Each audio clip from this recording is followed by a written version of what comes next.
주님께서 여러분과 함께 루카가 전한 거룩한 복음입니다. 주님 영광 받으소서. 그때 바리사이들과 율법학자들이 예수님께 말하였다. 요한의 제자들은 자주 단식하며 기도를 하고 바리사이의 제자들도 그렇게 하는데 당신의 제자들은 먹고 마시기만 하는군요. 예수님께서 그들에게 이르셨다. 혼인잔치 손님들이 신랑과 함께 있는 동안에 단식을 할 수야 없지 않느냐. 그러나 그들의 신랑을 빼앗길 날이 올 것이다. 그때는 그들도 단식할 것이다. 예수님께서는 그들에게 또 비유를 말씀하셨다. 아무도 새 옷에서 조각을 찢어내어 헌 옷에 대고 꿰매지 않는다. 그렇게 하면 새 옷을 찢을 뿐만 아니라 새 옷에서 찢어낸 조각이 헌 옷에 어울리지도 않을 것이다. 또한 아무도 새 포도주를 헌 가죽 부대에 담지 않는다. 그렇게 하면 새 포도주가 부대를 터뜨려 포도주는 쏟아지고 부대도 버리게 된다.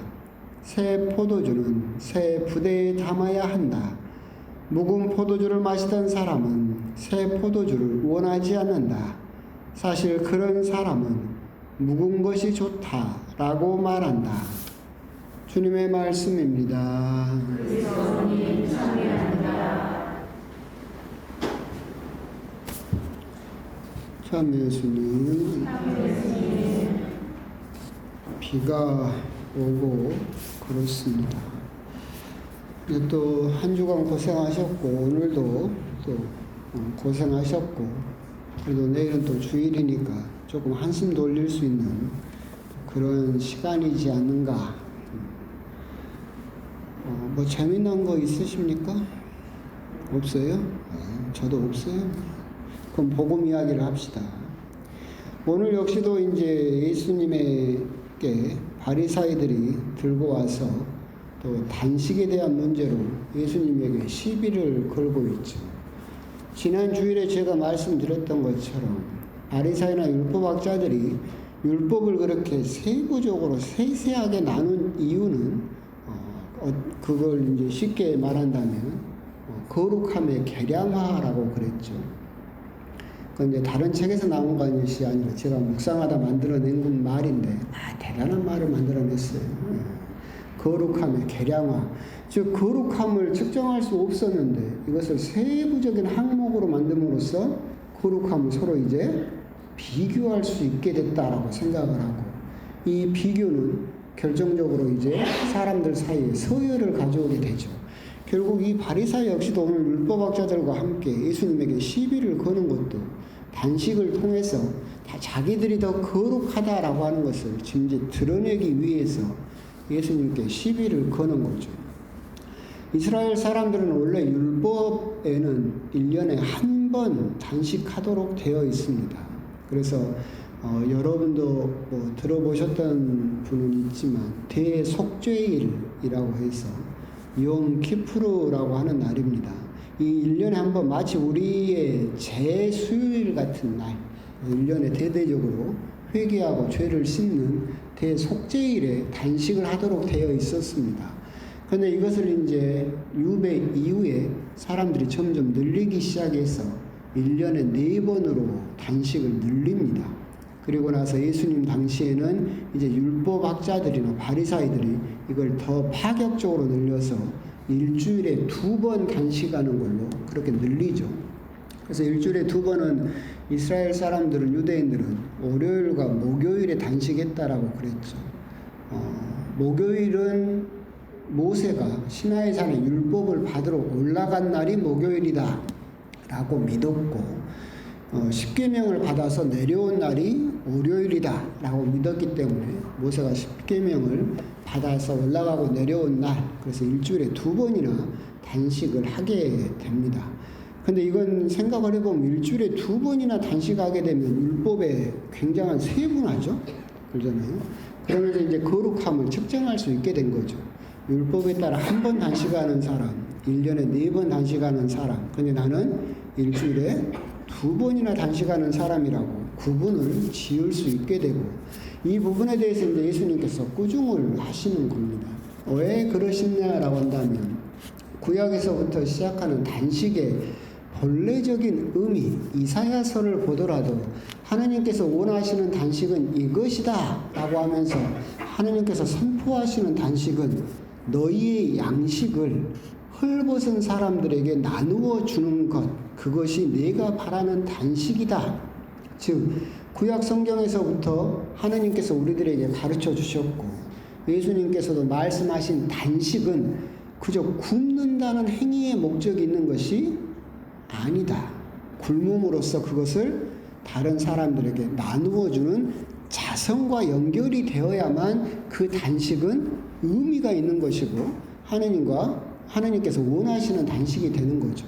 그냥 굶는다는 행위에만 목적을 두게 되면 다이어트하고 단식하고 뭔 차이가 있습니까?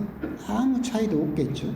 근데 이 바리사이나 율법학자들은 일주일에 2번 굶는다는 행위, 여기에 굉장한 의미를 두고 그 2번 굶는 것에서 자기들의 거룩함이 나온다라고 생각을 했지만, 예수님께서 꾸중하시는 것은 단식은 그렇게 굶는다는 것에 목적이 있는 것이 아니라 그 굶은 몫을 다른 사람들에게 나누어 주는 것. 쉽게 말하면 단식은 예수님처럼 자기의 생명을 깎아서 다른 사람에게 생명을 나누어 주는 것. 여기에 의미가 있는 것인데, 이 사람들은 진지 잘못된 생각을 하고 있다라고 그렇게 이야기를 하시면서 새옷과 헌옷, 쇠포도주와 흠포도주 이야기를 하셨죠. 그 부분은 또 이야기가 달라지니까 그 부분은 빼고 이제 그 앞부분만을 이야기를 하게 되면, 그런 의미에서 예수님께서 우리들에게 꾸중을 하고 계신다. 그래서 이제 예수님을 믿었던 우리 그리스도교 신자들은 예수님께서 순환하시고 부활하시고 승천하신 뒤에 우리도 일주일에 2번 단식을 했습니다. 언제 했습니까? 기억이 없죠, 당연히. 옛날 이야기니까. 수요일과 금요일 했습니다. 그런데 시간이 지나니까 우리 그리스도교 신자들이 배고파 죽겠다, 힘들어 죽겠다, 그래서 지금은 1년에 몇 번? 2번 단식합니다. 언제? 제수요일과 성금요일. 딱 그 정도는 평일미사 나오시는 분들 알고 있어야지. 내가 틀렸다고 뭐라고 하요. 그러니까 우리는 그래서 1년에 2번 단식하는 걸로 바뀌었죠. 그러면 우리 그리스도교 신자들이 굉장히 나태해진 것인가? 하느님에 대한 단식에 대한 그런 의미를 잃어버린 것인가? 전혀 그렇지 않습니다. 본래 우리 그리스도교는 굶는 종교가 아니라 먹는 종교입니다. 우리 그리스도교는 굶음으로써 하나님을 더 알아가고 굶음으로써 거룩해진다라고 생각하지 않았고, 우리 그리스도교는 먹음으로써 거룩해지고 먹음으로써 하나님께 더 가까이 다가갈 수 있다라고 믿는 종교가 우리 그리스도교이기 때문에, 그렇게 율법에 얽매여서 지금 옛 포도주가 좋다, 율법에 얽매이는 이슬람교라든가 지금의 유대교라든가 지금의 숱한 옛날이 더 좋다라고 하는 전두환 박정희 때를 또 희망하는 사람들이나 옛날 일제시대 때를 찬양하는 사람들이나 자기들은 살아보지도 않아놓고 그냥 옛날에 대한 향수로 그때가 더 좋다라고 말하는 사람들이 아직도 버젓이 있지만, 우리 그리스도교는 그 구태를 벗어서 우리들은 굶는 종교가 아니라 새롭게 항상 새로운 마음으로 예수님을 먹음으로써 거룩해지는 종교이기 때문에 그 의미가 사실은 많이 옅어져도 되기는 하겠다. 하지만 그렇다고 해서 단식의 본래적인 의미는 사실 우리가 생각을 해볼 필요가 있겠죠. 그건 이제 사순시기 때도 많이 말씀을 드리는데, 그거 빼고 단식을 할 때 오늘 복음에서 예수님께서 그런 말씀을 하시잖아요. 혼인잔치 손님들이 신랑과 함께 있는 동안에 단식을 할 수야 없지 않느냐. 그래서 예수님께서 승천 부활하신 뒤에 우리도 단식을 했지만 지금이 많이 옅어졌어요. 하지만 이 부분에서 우리가 한번 생각을 해볼 필요가 있는 게, 우리는 혼인잔치의 손님들이 신랑과 함께 지내고 있죠. 그래서 우리들은 단식할 이유가 크게 없어요. 우리들은 먹는 종교이기 때문에. 근데 여러분들이 신랑을 잃어버릴 때가 있어요. 여러분들이 신앙적인 위기가 닥쳤을 때, 계속 미사를 나가고 기도를 해도 아무 의미를 찾지 못할 때, 내 기도의 방향을 잃어버렸을 때, 예수님이 내 기도에 응답하지 않으신다라고 하는 어떤 절박함과 절벽을 만났을 때, 그래서 마치 신앙생활을 하다가 신랑을 잃어버렸다고 생각이 들 때가 있어요. 그때는 여러분들도 뭘 해봐라? 단식을 해봐라. 그러면 그 신랑을 다시 되찾을 수 있는 아주 중요한 방법이다라고 하는 것을 우리가 생각을 해볼 필요가 있습니다. 단식이 무조건 나쁘다라고 생각하시면 안 돼요. 가장 근본적인 어떤 회개의 방법이었고, 그렇기 때문에 우리 역시도 신랑을 잃어버렸다라고 생각이 들 때 다른 데 가서 신랑을 찾으려고 하지 말고 근본적인 나의 욕망을 끊어볼 때, 그러면 내가 지금까지 매달려 왔던 것들이 얼마나 허망한가를 느낄 수가 있다. 무슨 말이냐면 우리가 막 신랑을 잃어버린 것 같다라고 생각이 들을 때 여러분들이 사실 두 끼만 굶으면 어떻게 됩니까? 아무 생각이 없어요. 뭔 생각만 나요? 밥 생각밖에 안 나요. 나를 죽일 것 같은 저 출세라든가, 내가 얼마나 갖고 싶었던 저 자동차라거나, 나를 괴롭히던 저 사람이라거나, 때려 죽이고 싶은 저놈이라거나, 그러나 두 끼만 굶으면 그 생각이 없어요. 그죠? 내가 얼마나 약한 사람이구나. 내가 정말로 수많은 것에 사로잡혀 있지만 그 불꽃을 잠깐만 꺼버리는 순간 우리들은 내 자신의 그런 부족함을 깨닫게 되고, 그럴 때 다시 초심부터 시작해서 신랑을 다시 되찾을 수 있는 아주 좋은 방법 중 하나가 단식이다라고 하는 것도 우리는 아울러서 생각해 볼 필요가 있을 겁니다. 그러면서 오늘 복음을 보면서 그런 생각이 잠깐 들었어요. 우리들은 사람으로부터 끊임없이 인정받고 싶은 욕구가 처음부터 시작할 때부터 죽을 때까지 우리가 가지고 있는 근본적인 욕구예요. 근데 이 복음을 보다 보면 그런 생각이 들어요. 지금은 잘 안 쓰지만 여러분도 기억하시는데 애기들이 쭉쭉 빠는 공갈 젖꼭지라고 아세요? 그러잖아요. 공갈 젖꼭지. 애기들이 열심히 입에다 물고 쭉쭉 빨잖아요. 젖이 나와요? 안 나와요. 그래서 이름이 공갈 젖꼭지예요. 근데 애기들은 거기서 막 열심히 빨면 내 배가 부를 거라고 생각하고 열심히 빨잖아요. 우리 신앙인들도 그런 경우에 매달려 있는 경우가 참 많아요. 바리사이나 율법학자들의 공갈 젖꼭지는 뭐였을 것 같아요? 율법이었죠. 율법이라는 공갈 젖꼭지, 가짜 젖꼭지를 물고 젖도 안 나오는데 그걸 계속 물고 빨면서 이렇게 하면 하느님이 나를 좋아하실 것이다. 달콤한 젖과 꿀이 나올 것이다 라고 하면서 열심히 그 젖꼭지를 빨았어요. 근데 나와요? 안 나와요? 안 나와요. 그냥 자기가 잘 살고 있다는 자기 착각 속에서 신앙생활을 할 뿐이지만 실질적으로 공갈 젖꼭지에서는 젖이 나오지 않죠. 우리 신앙인들도, 지금의 신앙인들도 나의 공갈 젖꼭지가 있는 경우가 많이 있어요.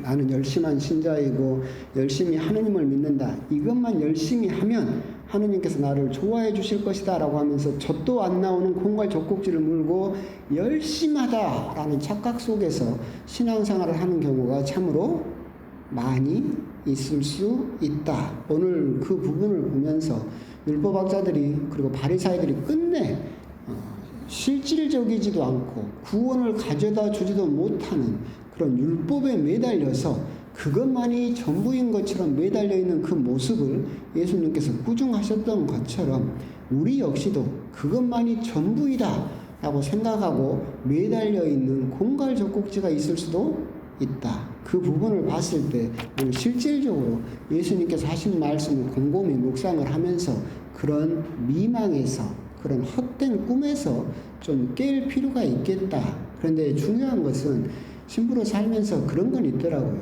이런 말을 아무리 해도 공갈 젖꼭지를 문 사람은 절대 그 젖꼭지를 놓지 않아요. 그게 자기 목숨줄처럼 생각을 해서 자기 그 틀 안에서 끝내 벗어나지 못하는 모습을 참으로 많이 봤는데 그런 것들을 보면 참 안타깝다. 그래서 예수님께서도 바리사이와 율법학자들을 결국 회개시키지 못하셨다라는 그런 생각도 듭니다. 그래도 여기 있는 분들은 그런 부분은 조심하실 필요가 있다.